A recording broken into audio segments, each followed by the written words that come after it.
Hi മക്കളെ, എന്നത്തെയും പോലെ ഒരു 2-3 മിനിറ്റ് പരീക്ഷയ്ക്ക് വരാൻ സാധ്യതയുള്ള ഒരു പ്രധാനപ്പെട്ട ചോദ്യം നമുക്ക് എന്ത് ചെയ്യാം, ഈ 2-3 മിനിറ്റിനുള്ളിൽ ഒന്ന് സെറ്റാക്കി പോയേക്കാം.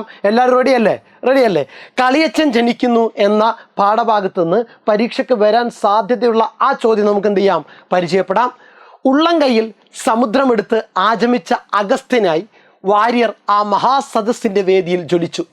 എൻവിയെക്കുറിച്ചുള്ള കൽപ്പനയുടെ ഔചിത്യം എന്താണ്?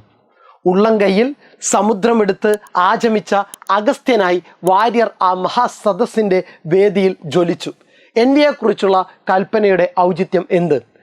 സമുദ്രത്തെ കൈക്കുമ്പിളിൽ ഒതുക്കാൻ കഴിയില്ല.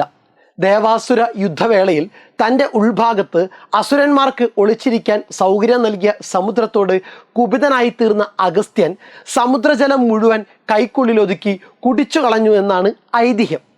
ഡോക്ടർ എസ് രാധാകൃഷ്ണൻ എന്ന പ്രതിഭയുടെ വാക്കുകളെ NV കൃഷ്ണവാര്യർ വിവർത്തനം ചെയ്ത് അവതരിപ്പിച്ചതിനെ ഉള്ളം കയ്യിൽ സമുദ്രത്തെ എടുത്ത അഗസ്ത്യനോട് P കുഞ്ഞിരാമൻ നായർ താരതമ്യം ചെയ്യുന്നു. NV കൃഷ്ണവാര്യരുടെ തർജ്ജമ സമഗ്രവും സൂക്ഷ്മവുമായിരുന്നു എന്ന് ഈ വാക്യം സൂചിപ്പിക്കുന്നു. ഉത്തരം സെറ്റാണോ? നോക്കിക്കേ, സമുദ്രത്തെ കൈക്കുമ്പിളിൽ ഒതുക്കാൻ കഴിയില്ല. ദേവാസുര യുദ്ധവേളയിൽ തൻ്റെ ഉൾഭാഗത്ത് അസുരന്മാർക്ക് ഒളിച്ചിരിക്കാൻ സൗകര്യം നൽകിയ സമുദ്രത്തോട് കുപിതനായി തീർന്ന അഗസ്ത്യൻ സമുദ്രജലം മുഴുവൻ കൈക്കുള്ളിലൊതുക്കി കുടിച്ചു കളഞ്ഞു എന്നാണ് ഐതിഹ്യം. ഡോക്ടർ എസ് രാധാകൃഷ്ണൻ എന്ന പ്രതിഭയുടെ വാക്കുകളെ NV കൃഷ്ണവാര്യർ വിവർത്തനം ചെയ്ത് അവതരിപ്പിച്ചതിനെ ഉള്ളം കയ്യിൽ സമുദ്രത്തെ എടുത്ത അഗസ്ത്യനോട് P കുഞ്ഞിരാമൻ നായർ താരതമ്യം ചെയ്യുന്നു.